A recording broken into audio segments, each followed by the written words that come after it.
Okay, so I want to play more with WebSockets today, and specifically WebSockets plus React. What I have done is prepared a mildly custom version of Chatty, which has been slightly affectionately named Bratty. And it is your standard implementation. Like it does, what it's supposed to do as a chat app.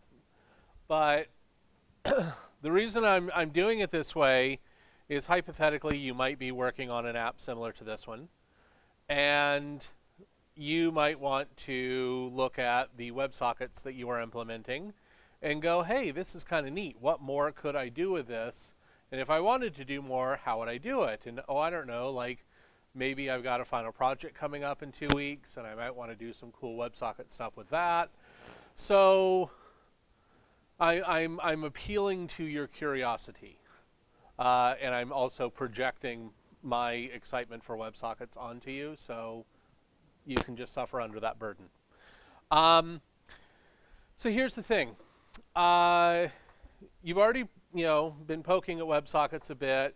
Nima showed you a bunch of stuff yesterday, and the key piece here is that we have two-way communications in near real time. And the most important thing with that is that we have full control over what is getting sent back and forth over the socket. It is literally like calling up somebody on the phone and just having that always on two-way connection where you can say anything you want. You can play music over the phone, you can put it up to the TV, you can tell bad jokes, you can ask how someone is. Like all of that is possible when you call someone on the phone. I know that's an older technology, but work with me here.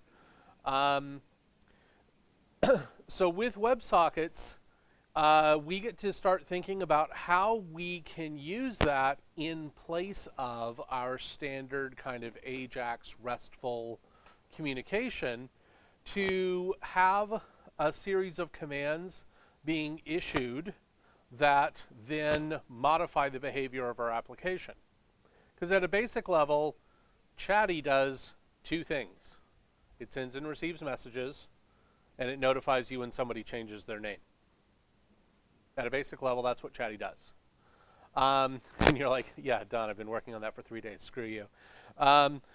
So the thing is, we want to be able to take it further, because the intention of starting lecture at 9 is that people show up. The intention of Chatty is to take you down the road of building a Slack clone. And so if we think about some of the things that Slack does, we realize that, well, Chatty doesn't do that at all. And so now we have an opportunity to look at how we might implement them. And I'm going to say this now because it will come in handy for you for both of your tech interviews that are coming up in the course and all future tech interviews that you will ever have as devs. One of the best things you can do for yourself as a dev to prepare yourself for that eventuality when you are asked to build something or spec out something that you have never built before is to practice doing it in your head. So we all have those times when we're sitting on the SkyTrain or waiting in line at Starbucks, or we just have that mental idle time. And some of us will just, stare at the wall, and some of us will, think about what we're going to have for lunch that day or whatever. I encourage you to take that time and think about an app or a website or something that you have used, and especially if there was a feature that you're like, oh, hey, that's kind of cool. Ask yourself the question, how would I implement that? You have to make some assumptions. You have to assume certain things about that service's database or that service's network or their endpoints. But if you ask yourself that question, how would I implement that? And you actually walk through all those steps in your head as you're standing there just killing time or waiting for the SkyTrain to get to your stop, then you practice doing that kind of architecture and figuring out some of the text manipulation bits, and you can start to think about even functions that you would write. And then there will come a point where you'll come in, sit down for an interview, and somebody's like, oh, okay, we want you to whiteboard out a forgot your password feature. And you're going to be like, I built 3 of those in my head last week, not a problem. And it's a muscle that you have to flex, and it's a habit you have to build.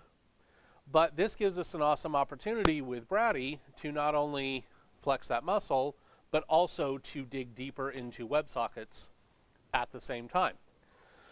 So if I'm in Slack and I go to your cohort channel, and of course I can type and I can say hi, and that says hi to the whole channel.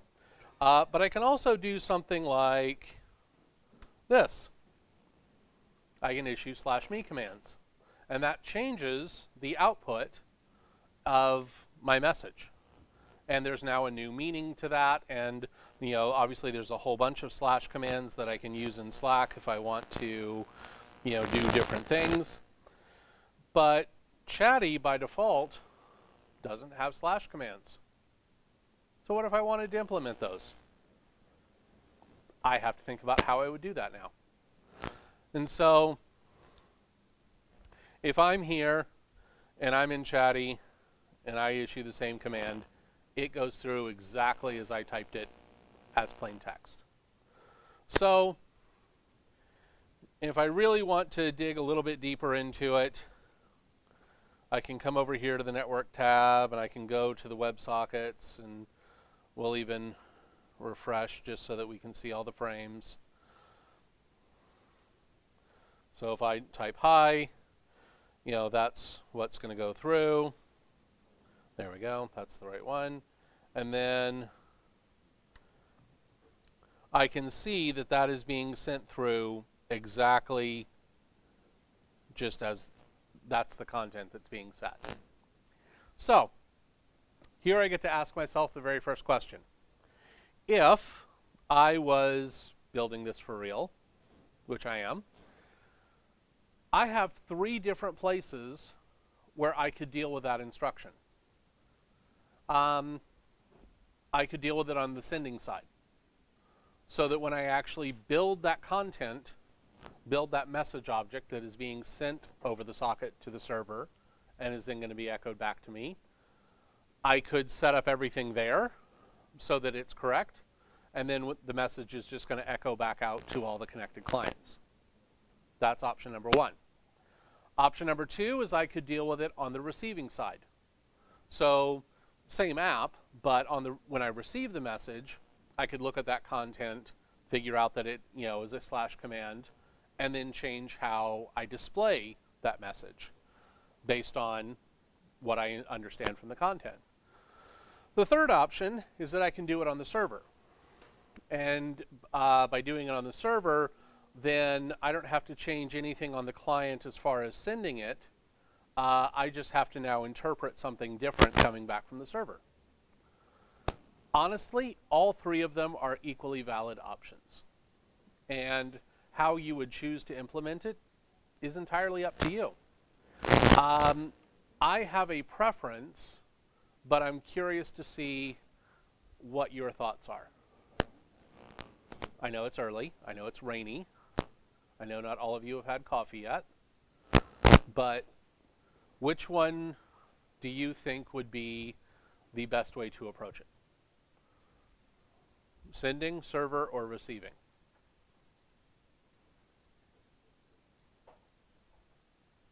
Don't everybody speak at once.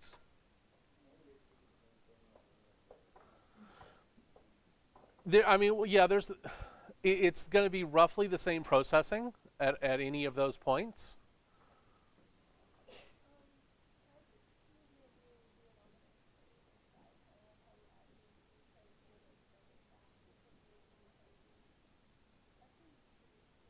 It is very clean. It also, as you pointed out, because we're already manipulating the data on the server before we echo it back out, we already have kind of set up the pattern that's where we manipulate data.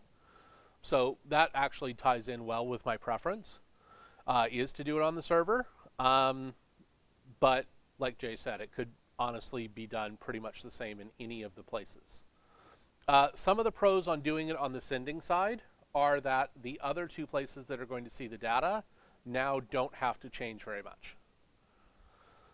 Pros of doing it on the receiving side are that, again, the other two places that touch the data don't have to really deal with it at all.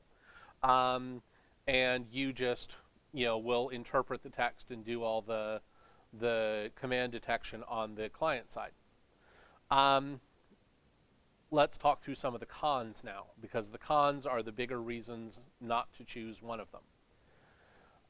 If you do all the manipulation on the client side when you send it, you are now putting the client in control of what the messages that every other connected client is going to receive are. From a security standpoint, that's not a great idea.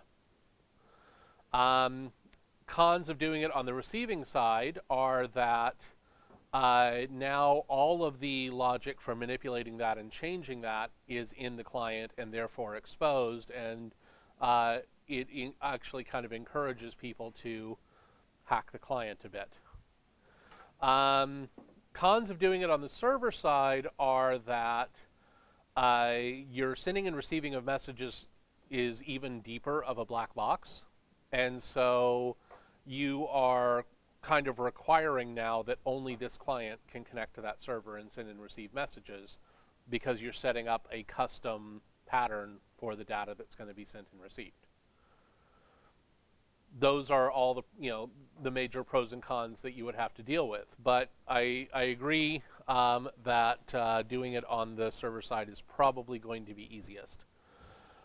Plus, the other thing is we have a one-to-many relationship there, in that we have one sender and one server that is then sending out to potentially many recipients. And so we don't have to change anything on the sending side, and we just do it once on the server, and then everybody gets broadcast the same message. One other con on doing it on the recipient side is that we can't guarantee how quickly the recipient will process everything.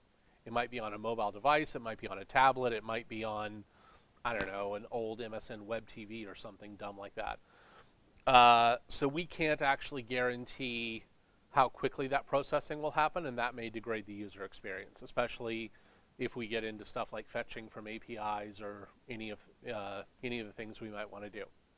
So, with that in mind, let's take a look at some of the architecture we've got so that we can figure out how we're going to deal with this. So,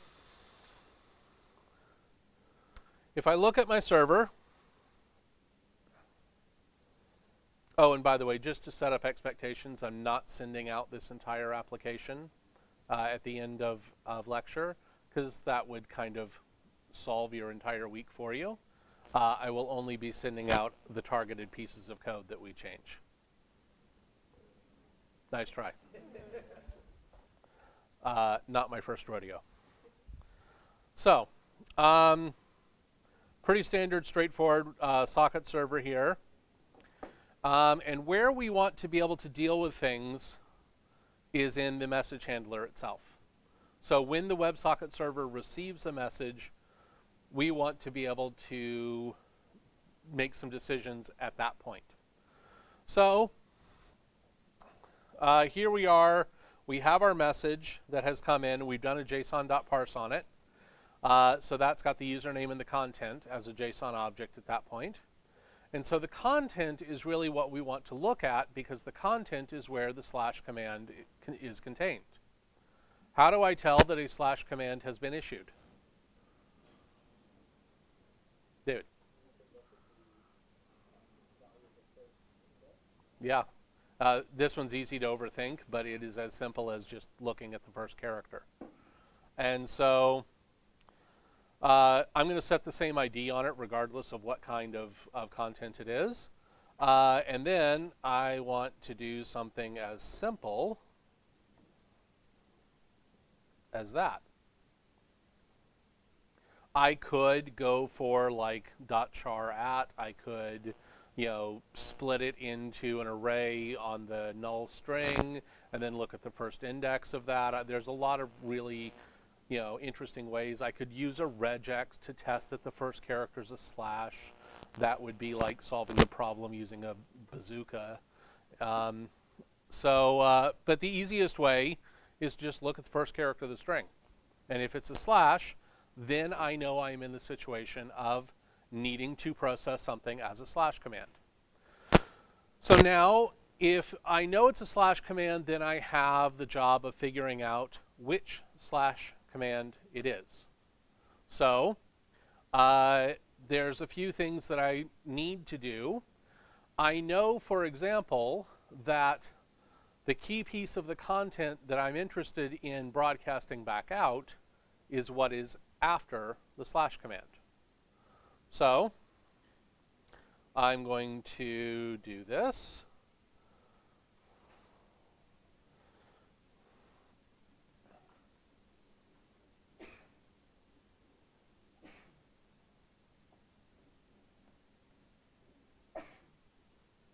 First thing I'm going to do is I'm going to, actually I'll do this in two pieces. This will be a good thing.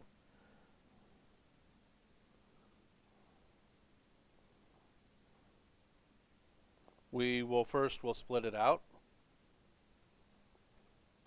And then my command will be part 0.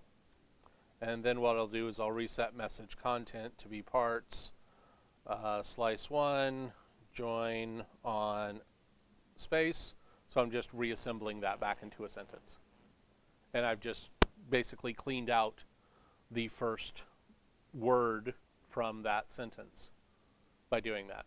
So now my content is back to being just the actual content of the message that's being sent, and I've just peeled out the command that I need to look at. The other thing that I want to do is I don't really care about the slash, so I'm just going to get rid of it. So now I'm just looking at a word. It's easier, it's cleaner. So now I have my command that I've issued, and I have my content fixed. So now what I want to do, I could start off with just an if-else, but I want to build it so that it's scalable, so that theoretically I can add more commands in the future. So I'm going to do a switch on the command, and if the case is me, then there's some things I'm going to do. And we'll set a default on there. And now we're at an interesting point, because now we need to decide how we are going to tell all of the clients that are listening that this is a different type of message. Thoughts?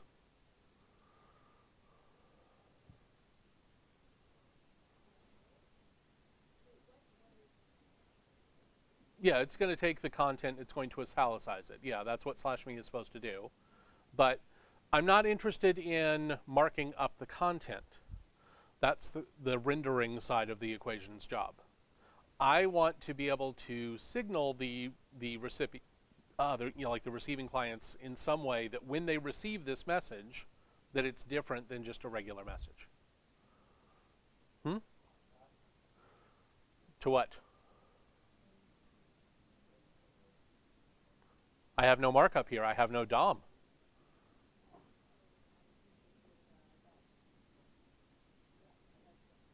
Yes. Keys are free. I can have as many of them as I want. I'm not required to only have username and content. That's dumb. Well, I mean, I'm classifying the message, but it's not the same as adding a class. So let's start off and let's just set a default. Let's actually say message.type. Let's just say it's a text message. Regular, just the regular type by default is text. And so then if it's a me, we can reset that. We can change that. the me would be looked at on the client side to be able to go, oh, this is a me message. I should add a class.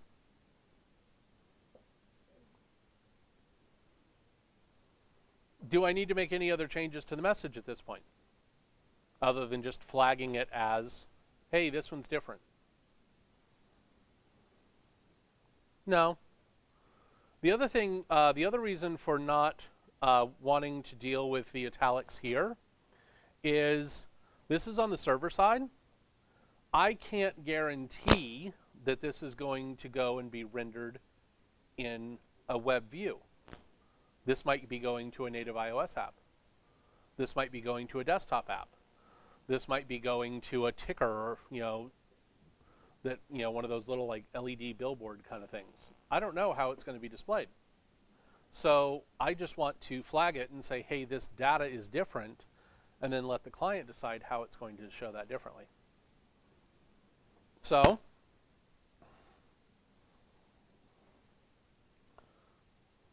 we'll take out the default for now, and we'll just start with this. So then I'm going to JSON.stringify my message, and it's going to go through, theoretically. So let's test and see if that data comes through, because if that data doesn't come through, going and doing a whole bunch of work on the front end, kind of pointless if we're not actually getting the data we want. So I will restart the server, and it will run, which is a good thing. And I'll open my network tab back up, maybe blow it up a bit. Okay. So there's my hi. So that's content and username. And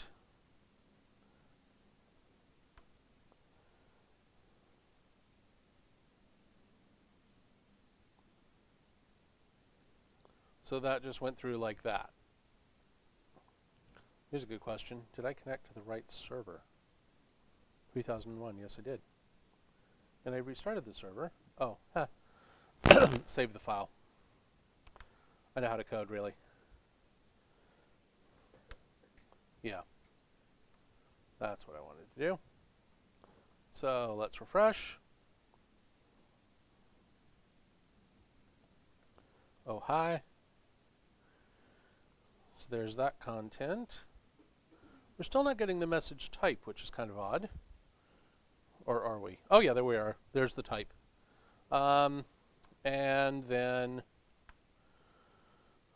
when we look at the other one, there we go. Type is me, content is just waves. That's what we wanted. Awesome. So this content hasn't changed here as far as how it's being displayed. So now we have a job on the rendering side. Now we have to ask ourselves, how are we going to interpret that on the rendering side? So let's get out of the server. Oops. So here we are in the app.jsx. And what will happen is, when we get a message, we'll parse that data. We will stick that into state. And because the state changes, therefore the props going to the message list will change. That is going to trigger a re-render of the message list component.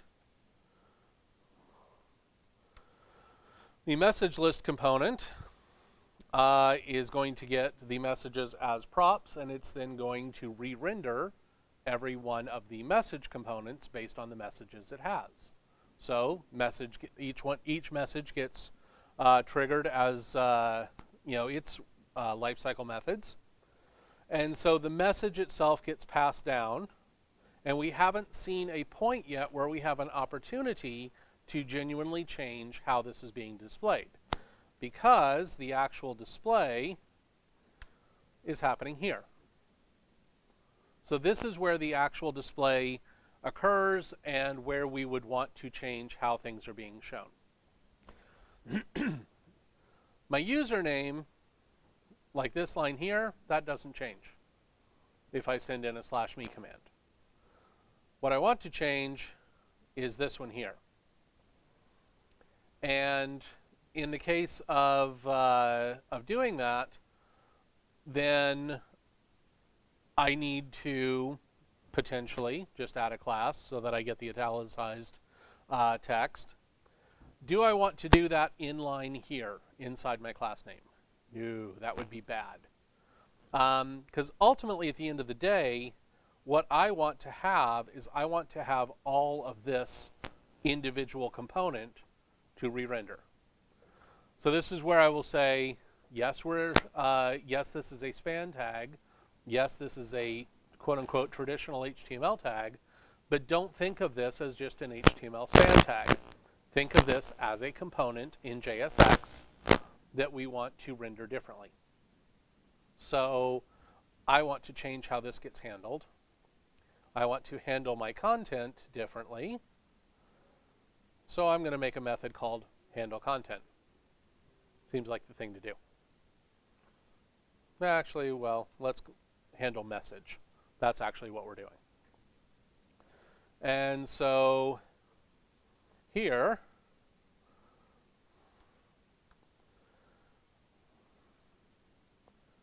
I can even do kind of the same thing. I can do a switch on this.props.message.type. Speaking of typing, it would be nice if I could. And if the case is me, and we will just set, here we definitely need a default.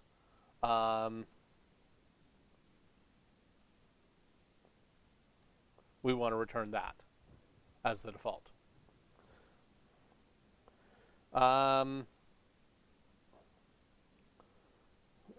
So here we would want to return, actually I'll just steal this one and modify it, message content and maybe a class meMessage. So that will change the styling of that particular span.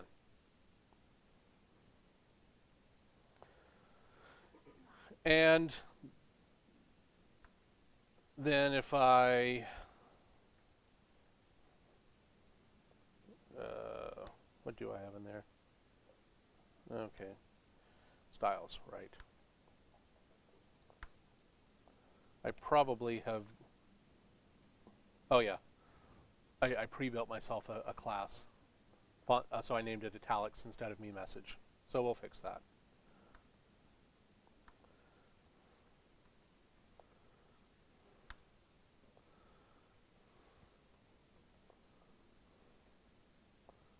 There we go. So if it's a meMessage, return the content and italicize it.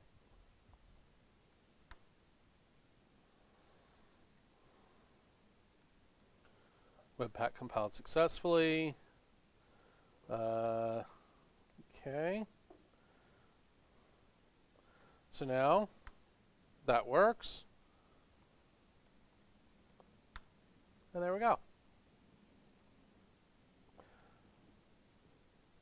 The truth is, once I understood where I was doing the work and what data I was sending back and forth over my WebSocket communications, this got a lot easier to accomplish. The React part wasn't hard because there was literally just one component that I needed to target to do any changes to. The challenge that I had with this was just figuring out what I was actually going to send back and forth over my WebSocket connection. That's where most of the work is actually being done. And so now I can, for example, now I can start adding all the commands I want because I have the architecture for it. So for example, Slack has /active. So if it's, if somebody's like toggling whether they're active or not, then we could, do that. So that will require a little bit more React work because now I have an extra state that I need to change. But at the end of the day, not that hard. So let's look at the server side first.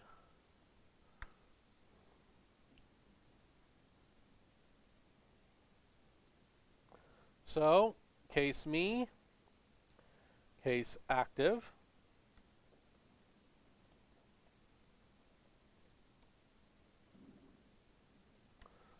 So just going to change the message type. Is there anything else I need to do here on this side? Nope.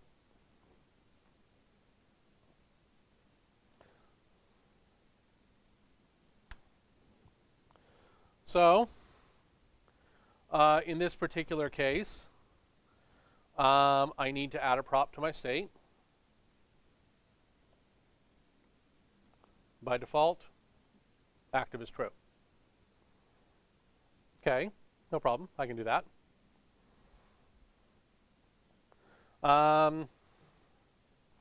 And we probably are going to want a method to toggle that state. Okay.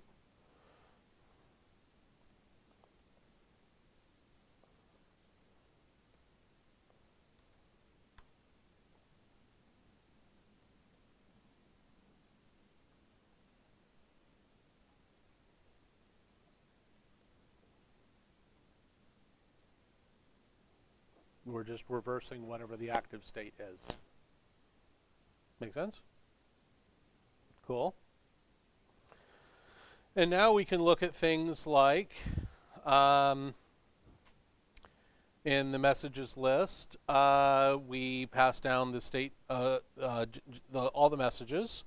And in the chat bar, we're doing that. Let's put it in the nav bar. Why do I have spaces around that? That was dumb.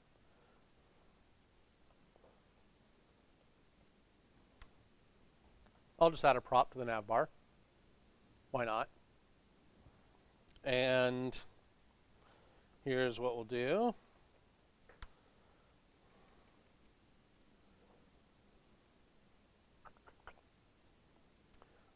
We will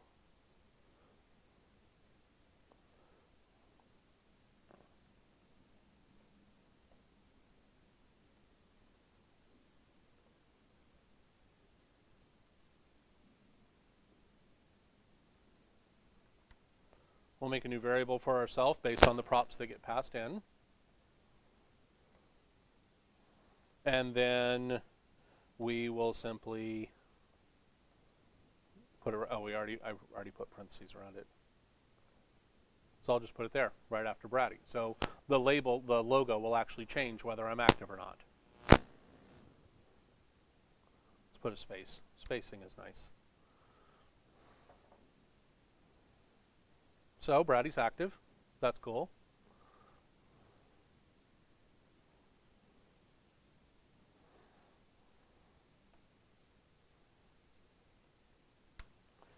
So we have a new case. The case is active. And in the case of active, what would we want to do?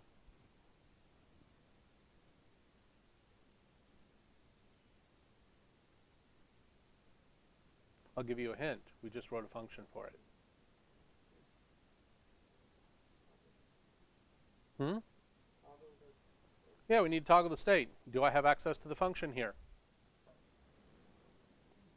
Give you a hint. It starts with N and rhymes with no. We need to pass it down. So we have change active as a method. And in order for us to get it to the message component, I have to pass it to the message list component.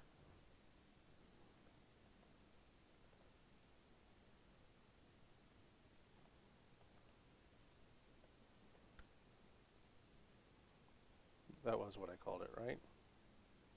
Yeah, change active, okay. So I'll pass that to my message list.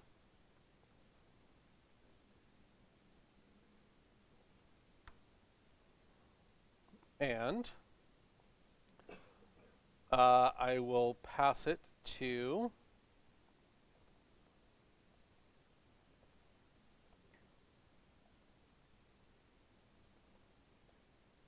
the message component. Make sense?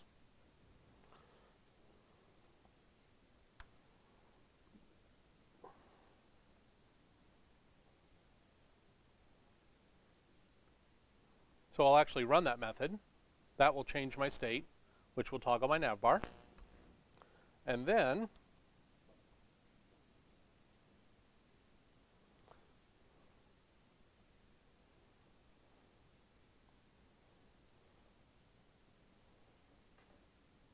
instead of, doesn't matter what the content is, we're going to say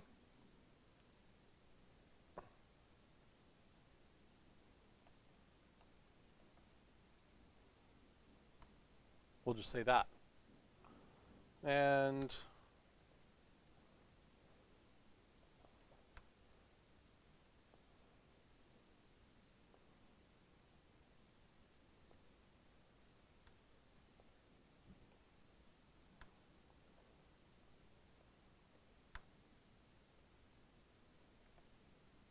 why not? Our good friend tomato.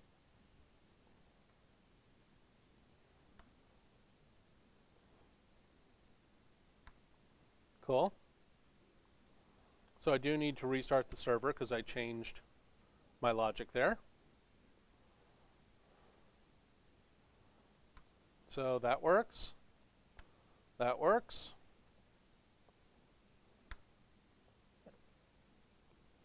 That worked with the message. It didn't toggle my state. I wonder why not.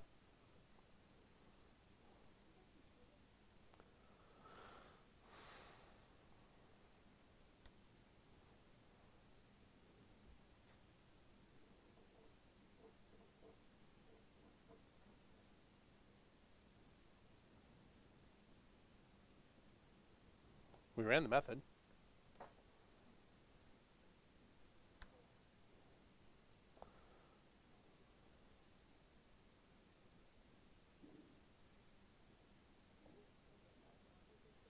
Yep. So I'm setting state so that I get the proper lifecycle trigger. And I'm going to set the property of active. And I'm going to set it to be the Boolean opposite of whatever the current value of active is. Yeah. Nice little shortcut. David.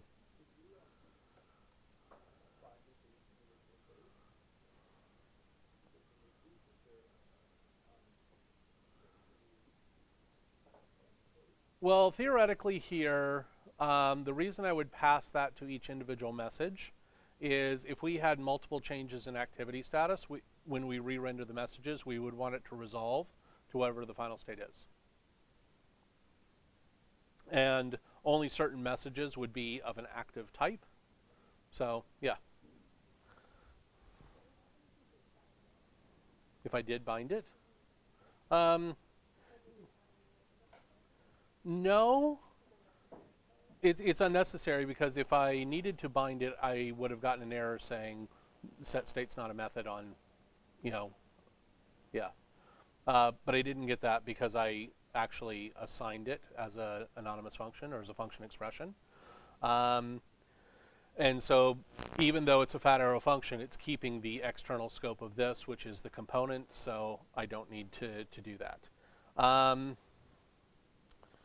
So theoretically, yeah, theoretically that should have worked. Cool. Sounds like a good time for a break while I figure out why that didn't work, and then when we come back, we'll add more commands.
All right, so made a small change. Thanks to Joel Chiness from Lighthouse Labs. Moved the calling of the change active method to the actual message handler itself, and then just left the message component to be presentational and not have to worry about running that method each time. And now we are in a situation where we can run our active. I moved the change active to here, to the app.jsx, to the message handler itself, instead of passing it down to the message component. So now, as soon as the message comes in, we check and see if it's an activity message, and if it is, we change the state. The message component still does the same thing. I just took the calling of that function out of it. So, it works now. Yay! Yay! Yes. Yeah. Here, I just took it out of here. So now we still get the same message being displayed, but it's not running the function here. So, cool. So those were all nice and fun and everything, but I want to be able to get dogs. I like dogs. So I should be able to run the /dog command.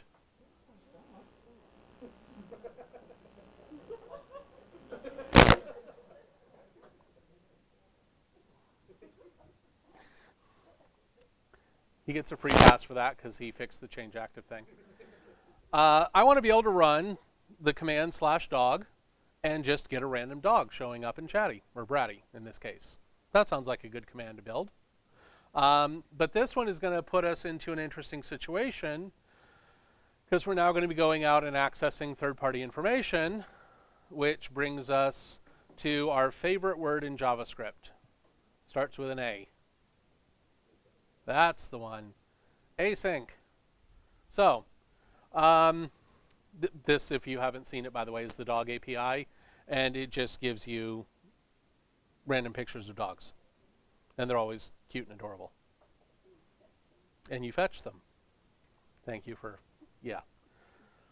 Most of the time I show this and everybody's like, oh yeah, fetch, that makes perfect sense. Never thinks about, yeah. So, and I'm going to get back JSON. It's showing me what I'm going to get back.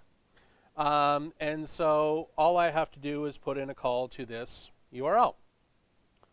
So,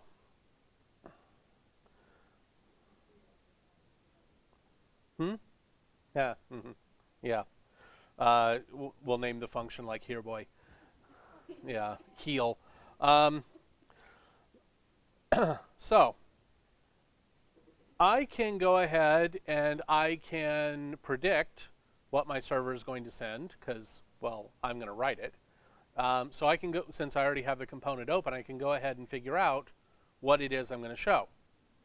So if it's case dog,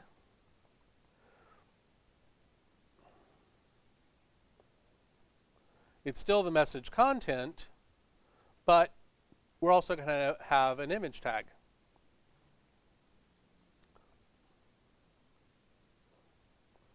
And we will make the content of the message be the URL of the image.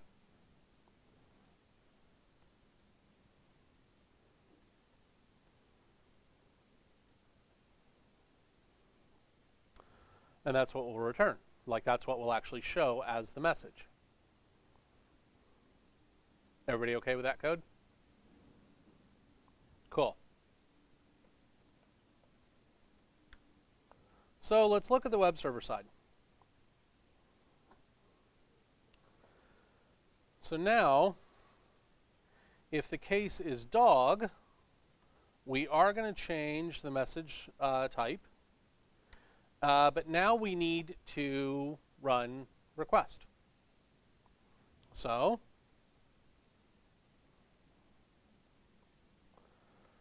and then I get 3 props back, I get error, I get response, and I get body, if I remember correctly. And because I just passed a string, body is going to be in JSON. We know that from what we just saw in the API docs. So therefore, JSON.parse body. I could pass a config object to request with 2 keys in it, URL and the URL of the API, and then JSON true, and then it would automatically JSON.parse body when it passes it to me. I've gone too far. But cool feature of request. If you didn't know it could do that. So if we look at our JSON that we're going to get back, message is the actual URL of the image. So what we want to set now is message.content equals dog.message. But here's the problem that we run into right now. Is line 57 going to broadcast what we expect? No.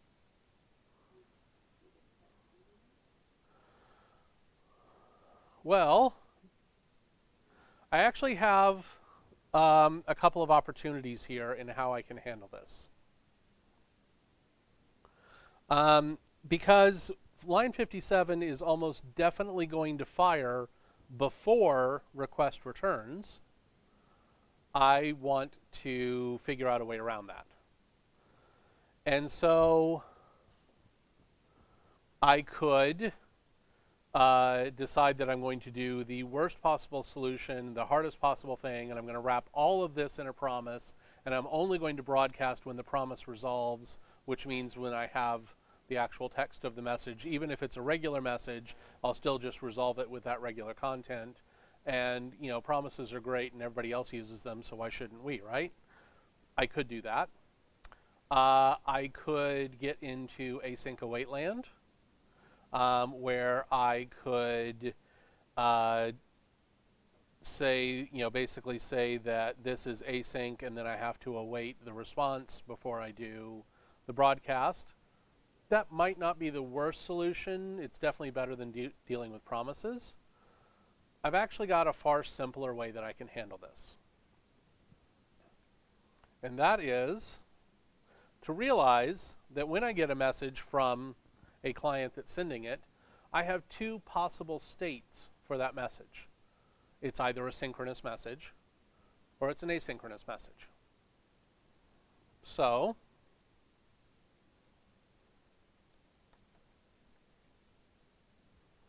I'm going to add a key. And the cool part of my doing that is, actually, I'm going to change that. I'm going to label it as a synchronous message because I like testing for the positive.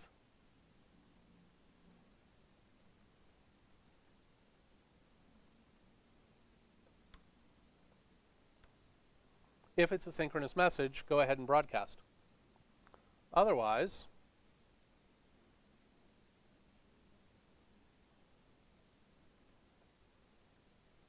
I'll do my broadcast when I get my response back. This, I can be guaranteed, is going to be set before this. This, I can't guarantee is going to be set.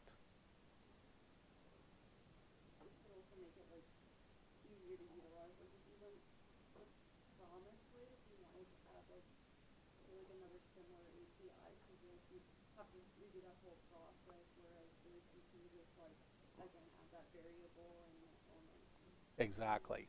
This is the happiest path to being able to do that because, yeah, now I can go in and I can add the Jiffy API, I can add stock APIs, I can add weather APIs, I can add dad joke APIs. By the way, please somebody build one of those for me because that would just be the best thing ever. And then when I get a request to pull data from that external service, all I have to do is just say message.sync equals false, and then I'm in control of when that broadcast happens. Because I might need to do post-processing on the message before, when I get it back. I might not just get back a clean URL. I might get back some, like think about, I don't know if you've ever seen data from the Instagram API. Oh my God, it is gross. Like huge JSON object with hundreds of keys and nested like 10 layers deep. It is one of the grossest APIs, but it's so data rich, it's amazing, but it's gross. QuickBooks is even worse. So I might have to really do a whole bunch of work to dig through that data, which may provoke other API calls on top of that. I can't guarantee when that result's going to be done. So going the promise route, I'm just adding unnecessary architecture and mental stress on myself as a dev. But I can just flip a flag. It's easier. Go for the happy path. So now we have that. Let's restart our server. By the way, I already had request installed. I did that before lecture, just in case any of you were worried that I was going to run the server and request wasn't going to be defined, because I know all of you, that was what was about to burst out of your mouth. But I had installed request ahead of time. So, and I even required it in the server. So, now that we have that, let's test this out. So,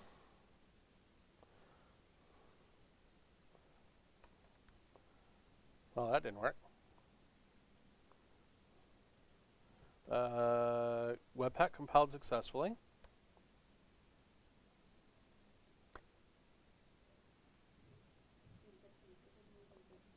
Yeah, it didn't get connected. I thought I had. Let's see now. Yeah, now I'm connected. Okay.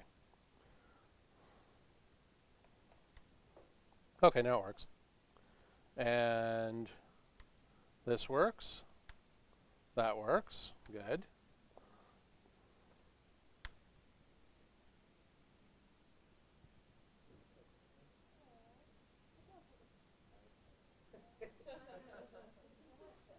I didn't do /human, I did /dog. There we go.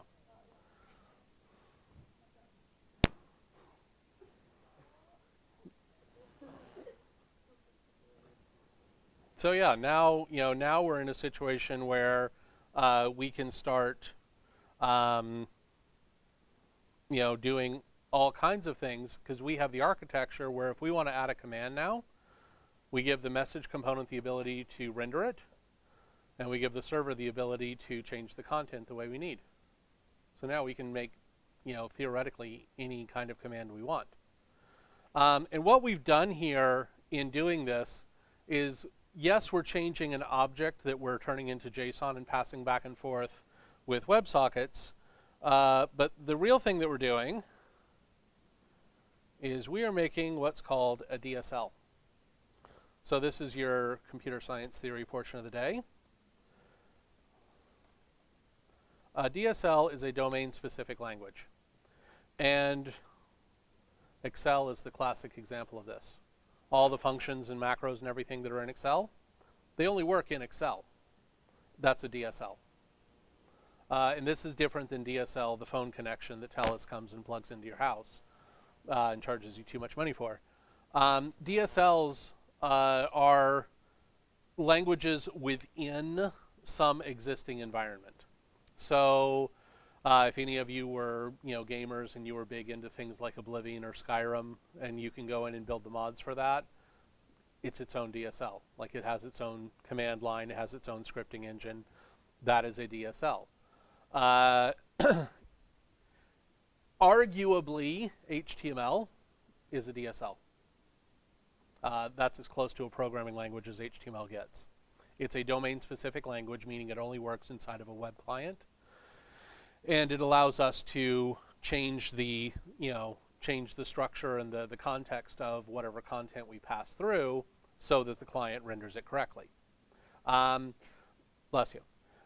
So in this case, when we're building an application like this, as we start defining these custom commands like dog and active and me and things like that, that's becoming our DSL. When this type of message is sent, do this particular thing.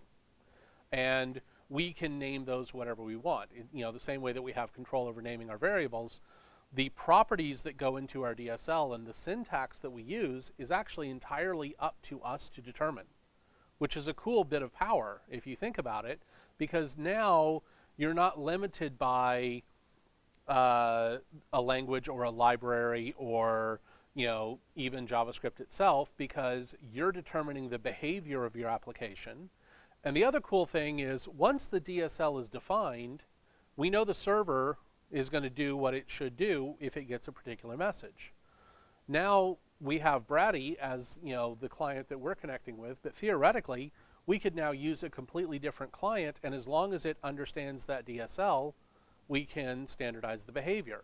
That's how we're able to have different email clients that still send and receive from the same email account, because the language within IMAP or SMTP or something like, you know, what's called WebDAV, which is how Gmail and Outlook and stuff like that work, is a domain-specific language that, as long as that client speaks that language, it's able to show things the way we would want to show them. DSLs are incredibly common. So any of the template languages that we use, like EJS or Handlebars or Slim or Haml or ERB or anything like that, those are all DSLs, because they only have a context inside that application of our web framework that we are wanting to change the display of our content. Typically, DSLs are for effectively issuing commands within the application itself. It's almost like the application now has its own API that we have defined. And yeah, that's a little bit meta, but it's actually a really powerful thing, because now you're able to add a ton of flexibility to the user experience, because theme, you know, for example, let's say we wanted to change the theme of Bratty, so that instead of, you know, being this lovely purple, you know, we wanted to go back to the traditional orange of Chatty.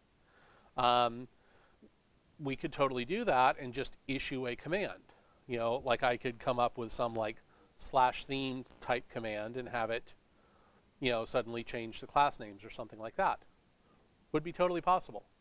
That would be another one that would be changing the state of my app, but why not? So, and again, that's the neat thing about talking about it that way is, if we look at app.jsx, we can weave in our DSL with any of the parts of our application. So, for example, here, inside the message handler, we're responding to one of our commands here, in contrast to over here, responding in other ways. So it can be woven all throughout our application. Anywhere that we have access to that command that we are issuing inside the app, we're now able to change behavior. And I can't overstate how flexible that makes things and how powerful that makes things. And then you add WebSockets so that you're able to do it in real time over a network. I need more thumbs. Yeah, exactly. So now it's a super powerful thing, and all we had to do was understand where was the right place to do the work. And theoretically, we could have done the work any one of those three places. Like the work we did to parse things out, we could totally move like the slash detection and breaking out the command and running that. You know, we're already running the switch here. You know, this is effectively the same switch that we're running on the server side. We could have just prefaced this with taking the content in and changing things. The challenge would have been how we dealt with the dog API here. You know, we probably would have had to have brought in like, you know, the fetch API or done it with Ajax or something like that. We wouldn't have used jQuery here. Typically, you don't mix jQuery and React. That's like taking two dates to the same dance. It only works like on Mrs. Doubtfire. So, so yeah, we actually got done a bit early. Does anybody have any questions?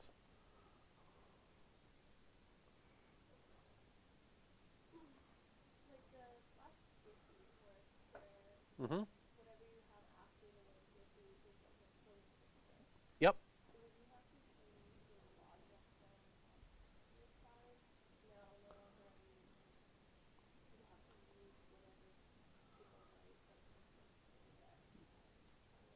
We've got time. Let's implement it.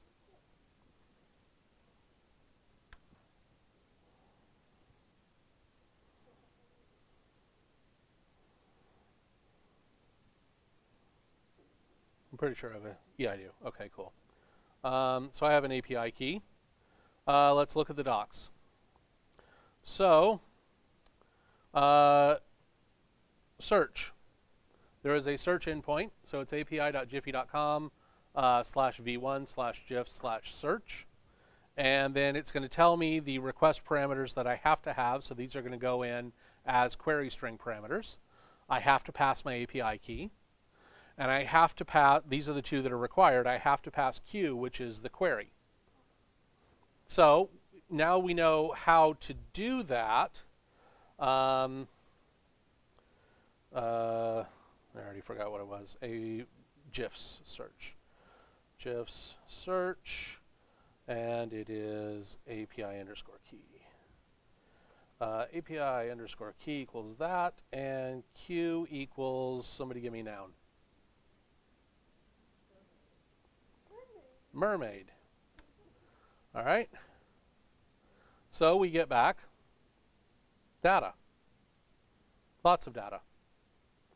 Lots and lots of data. And so now we have to figure out which is the right one to show out of all of these options that we have been given. Still, probably not. Fixed width, that's not a bad idea. Let's see what one of these looks like. Yeah, it's a mermaid. That's small. Let's see, downsized. WebP. Downsized. Oh, there's the original one.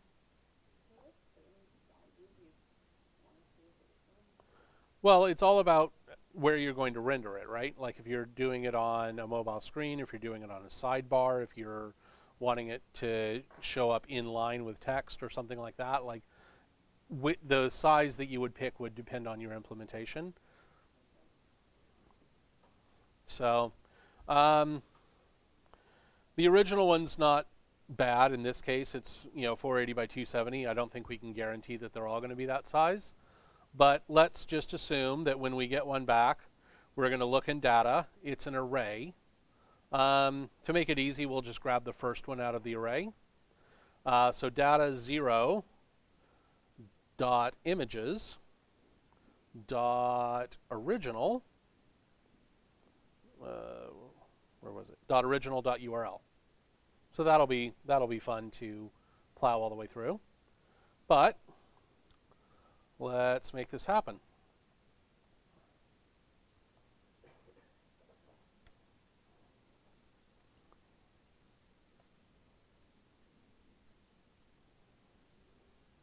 It's the same, going to be the same thing as the dog one, except we're going to say GIF.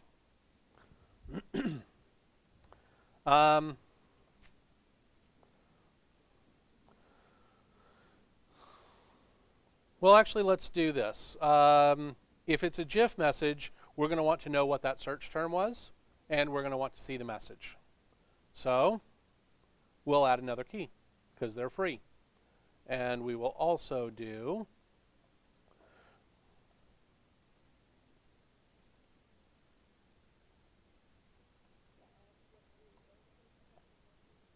right. So that's how we will render this. We'll, with strong context, we will show the actual search term, and then under that we will show the GIF image that we plucked out from the API. So that's handling it on the client side.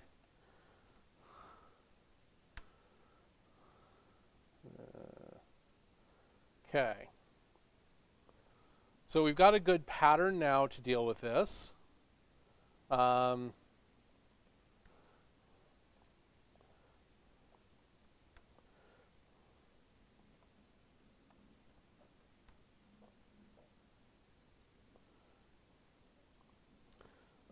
Sync equals false. Now content is already set to be just that keyword. So we have access to that keyword. Because when we split out the slash command, like we're going to do /gif kittens. So message content is already set to kittens. So we have access to that keyword. So what we'll do, request, is it HTTP or HTTPS? It is not secure. pi.jiffy.com, v1, gifs, search, API key equals that, and q equals message content.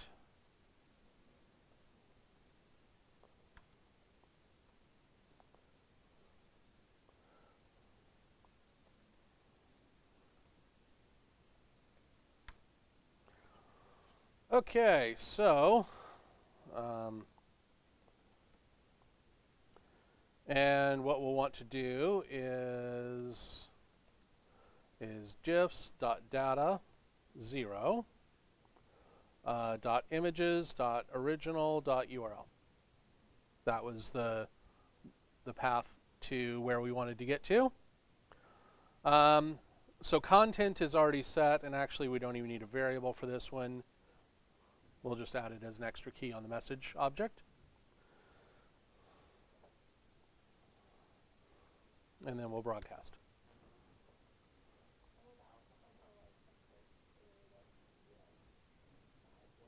Sure. Request will automatically, so if the message.content is more than one word, request will automatically URL encode the URL that we pass into it. So we will restart the server. We will refresh. Let's test .dog first. .dog works. Then /gif. And somebody give me a polite noun.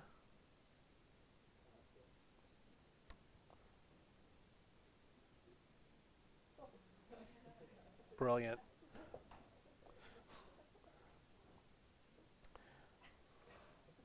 So yeah, now we can test something else like I don't know, November 1. Yeah. Who knows? Finding out that information is an exercise best left for not me.